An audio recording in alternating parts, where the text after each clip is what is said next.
Have you ever ate something that you killed that just a short time earlier was walking around very much alive in your very presence?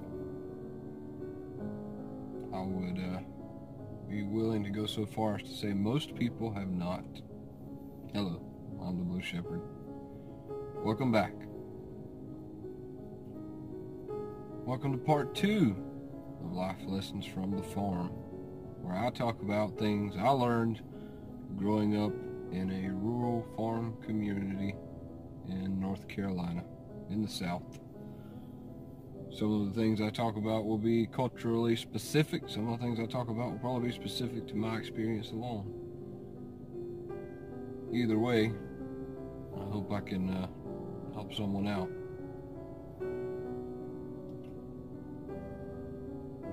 Taking life. Let's talk about that. Not many people want to talk about that. As a society, in general, we are so far removed from that many grown adults are walking around right now and do not know or understand that in order to get food, a life must be taken. Whether it's the life of gave you that bacon, or the life of the fish which gave you that nice fillet, or the life of that cabbage plant that you have severed from its root, and now it ceases to continue its synthesis of life. In order for life to be sustained, life has to be ended. I remember when I was going to community college in Raleigh, North Carolina, I met some people who had lived in Raleigh, North Carolina their entire lives, never left the city. And I remember one lady in particular who brought up to me one day where, you know, the sausage is made, you know, how sausage is made.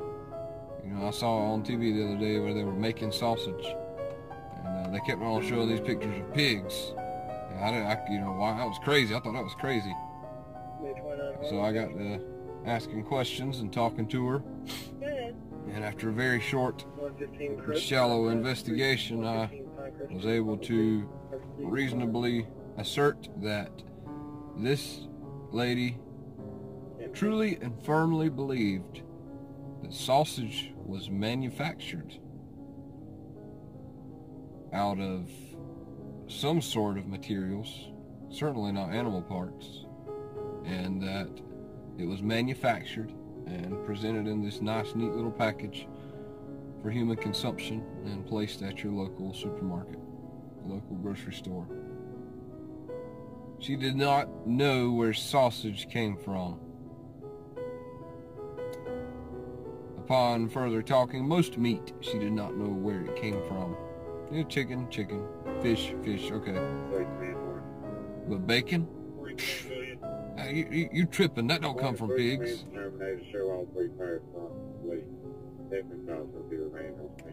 Okay, bacon comes from pigs. Sausage comes from pigs. If you are eating meat, someone killed that animal, and some animal somewhere shed its blood and lost its life, so you could be sustained by that food. Seems like a hard concept for people to get. Growing up on a farm in a rural environment, and we never got very far from that.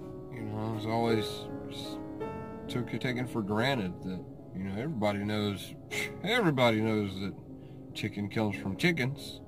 Everybody knows that pork comes from pigs and beef comes from cows. Who doesn't know that? That's crazy. What rock have they been living under? And sadly, much of our society doesn't know that, or even if they do know that, they've never actually witnessed or experienced it firsthand. I firmly believe that most people, I'll be careful with that. I say most. There are some people who it's just not there. Most people should at some point in their life participate in the wholesome taking of life, whether hunting, whether killing farm animals, or whether putting down an injured animal.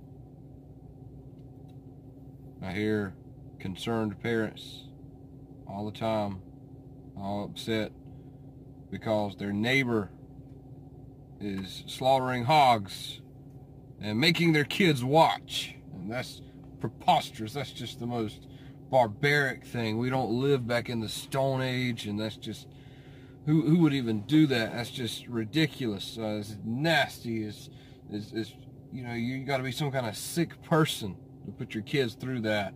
They don't need to see that. They don't need to be exposed to that. You're going to traumatize them, and it's going to bother them the rest of their life. Meanwhile, while they're ranting and raving, their very own little Johnny is sitting inside playing violent video games, killing scores of men in the virtual world.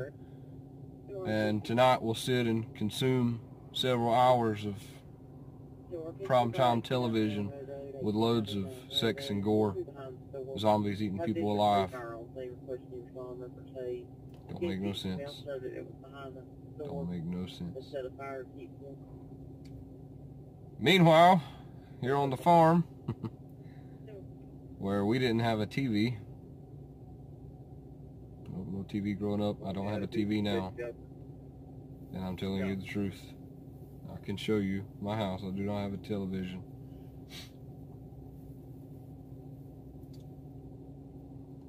We were used to the ending of life, the taking of life, of hunting, of ending poor animals' suffering and misery, of watching a creature go from the lawn to the table, from the tree to the table, from God's divine institution and cycle that has declared to us and perpetuates an allegory of the sacrifice of Christ, that in order for life to be sustained, life has to be given, has to be taken.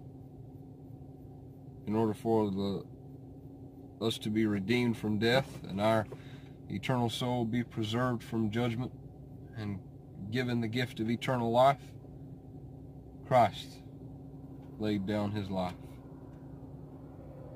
And in order for the fawn to grow into a deer and to continue its life and existence, the herb had to yield up its life.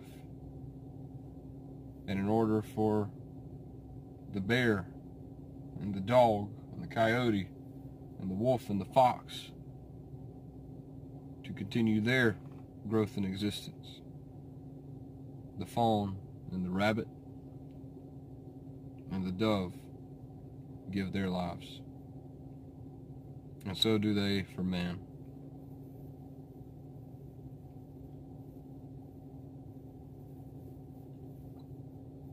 I'm the Blue Shepherd, and this has been Life Lessons from the Farm.